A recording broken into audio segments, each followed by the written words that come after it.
दोस्तों नमस्कार। कुछ डेवलपमेंट्स हैं वो मैं आपसे शेयर करना चाहता हूं एमसी सिंगला साहब के केस के मामले में। जो केस हमारा आज लगा था जी 301 नंबर पर यानी कि 1 नंबर पर, और सुनवाई शुरू हो गई 302 से यानी कि 2 नंबर से। उसके बारे में पिछले वीडियो में मैं आपको कुछ डिटेल दे चुका हूं कि भैया ठीक 3 बजे स्पेशल बेंच बैठ गई और उन्होंने 301 नंबर का जो लिस्टेड था उसके बजाय 302 नंबर का केस सुनना शुरू कर दिया। उसके बारे में बाकी मैं डिटेल आपको बता चुका हूं।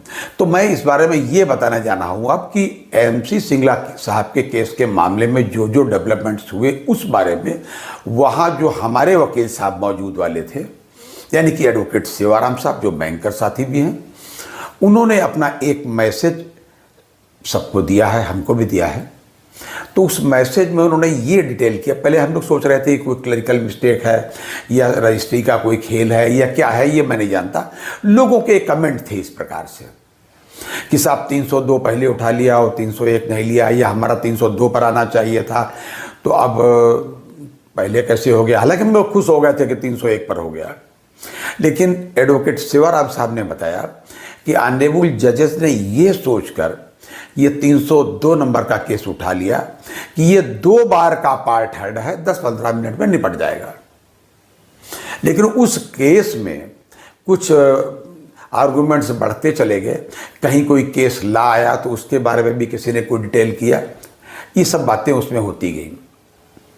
फिर क्या हुआ कि उसमें उन्हीं में से एक वकील साहब जो उस केस से संबंधित थे, उन्होंने अपना एडजस्टमेंट मांगा या कुछ थोड़ा समय मांगा, तो उनको समय दे दिया गया कि कल सुन लिया जाए। इस तरीके की बात हुई कुछ। तो और कोर्ट ये हम लोग इंतजार करते रहे, हमारे वकील साहब लोग इंतजार करते रहे, वकील साहब की हमारी टीम यानी जो एडवोकेट सेवाराम साहब की जो टीम थी जिसमें डॉक्टर मनीष सिंघवी साहब थे, सब लोग थे, इंतजार करते रहे। कोर्ट 4 बजे भाई साहब उठ गई और कोई जो हम लोगों का नंबर नहीं आया। तब हम लोगों के सीनियर एडवोकेट डॉक्टर सिंघवी साहब ने मेंशन किया, रिक्वेस्ट की जज साहब से कि साहब हमारे केस के मामले में। तो उन्होंने कहा नहीं इससे ठीक है, इसके बाद में आपका केस बिल्कुल सुन लिया जाएगा इसके केस के बाद में। तो वहाँ पर थोड़ा सा ये कन्फ्यूज़न हुआ कि ये केस कल लगाएगा, इसके बाद सुन लेंगे, या नेक्स्ट में एक और केस टीचर्स का था वो नेक्स्ट उसमें जा रहा था उसके साथ लगाएंगे। इस तरीके की कुछ कन्फ्यूज़न की बात हुई। तो उन्होंने क्लियर किया है एडवोकेट सेवाराम साहब ने कि हमारे वाले केस को फिर से स्पेशल बेंच की बजाय फिर से रेगुलर केस में डाला जा रहा है। तो इस वजह से ये बात उन्होंने अभी बताई, इस वजह से ये केस 13 तारीख में लगने की संभावना है, 13 या 14 में जैसा कि लिस्ट में आएगा। और जिसकी लिस्ट आएगी शनिवार शाम तक, तब स्थिति क्लियर हो पाएगी।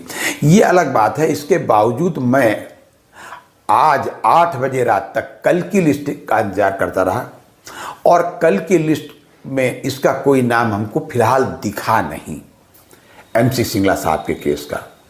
तो मैं भी अब ये उम्मीद कर सकता हूं और हमें ये मान लेना चाहिए कि शायद हमारा नंबर कल ना आए। हालांकि बहुत से लोगों ने हमसे कहा कि नहीं साहब आप इसको समझ नहीं पा रहे हैं, उनकी अपनी निजी राय है, ये केस कल जरूर सुना जाएगा दोपहर बाद में, ऐसा लोगों ने कहा।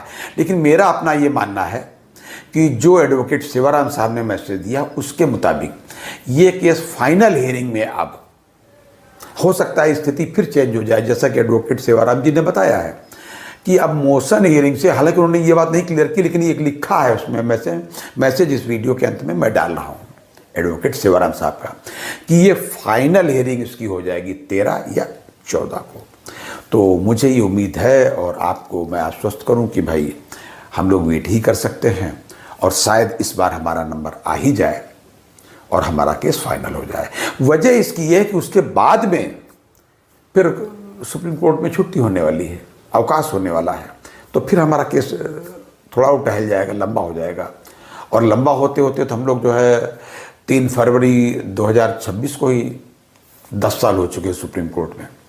तो जो ये स्टेटस था अभी तक का एमसी सिंगला साहब के केस के मामले में एडवोकेट सेवाराम साहब के मैसेज आने के बाद में, तो मैंने कहा ये स्थिति आपको बिल्कुल मैं स्पष्ट कर दूं।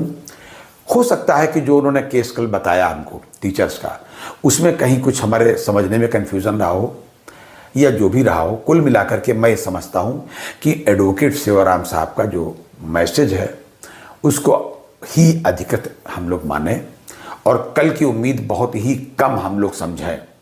अरे मैं तो कहता हूँ हो जाए बहुत अच्छी बात है, हमारे लोगों के अनुमान गलत निकल जाए, खाली यही निकल जाए कि कल ही हो जाए। हम लोगों को अनुमान से मतलब नहीं है, सीधा सीधा हम लोगों को नतीजे से मतलब है। कोई हम लोगों की मान सम्मान की नहीं, सब हमने ऐसा कहा था तो ऐसा हो गया, कुछ भी नहीं। सीधी सीधी बात है, सीनियर सिटीजन्स का, बैंक पेंशनर्स का कल्याण होना चाहिए इस केस के माध्यम से, MC सिंगला साहब के आशीर्वाद से जो ऊपर से देख रहे हैं। तो देखते हैं कल क्या होता है। मुझे उम्मीद है अब वो 13 तारीख को ही लगेगा, लेकिन इसकी लिस्ट आएगी, वीकली लिस्ट सैटरडे तक आएगी, तो फिर उसको फिर आपसे अपडेट करेंगे। लेकिन कोई डेवलपमेंट आता तो मैं फिर आपको तुरंत बताऊंगा। तब तक के लिए इजाज़त दीजिए और प्लीज़ अपनी सेहत का भाई साहब पूरा ध्यान रखिएगा। जय हिंद, जय भारत, नमस्कार।